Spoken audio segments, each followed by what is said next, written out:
Hi every one. இன்னைக்கு எங்கள் வீட்டில் ஒரு ருசிகரமான சம்பவம் நடந்தது.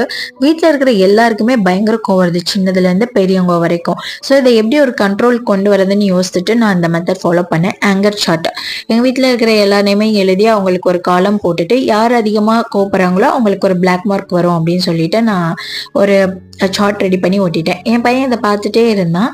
அவன் வந்துட்டு ஒரு லவ் சார்ட் ப்ரிப்பேர் பண்ணிட்டான். யார் என் கூட அதிகமான டைம் ஸ்பெண்ட் பண்ணுறீங்களோ அவங்களுக்கு ஒரு ஸ்டார் வரும் அப்படின்னு சொல்லிட்டு அவனும் ஒரு சார்ட் ரெடி பண்ணி ஓட்டிட்டான். இதை நான் எக்ஸ்பெக்ட் பண்ணல.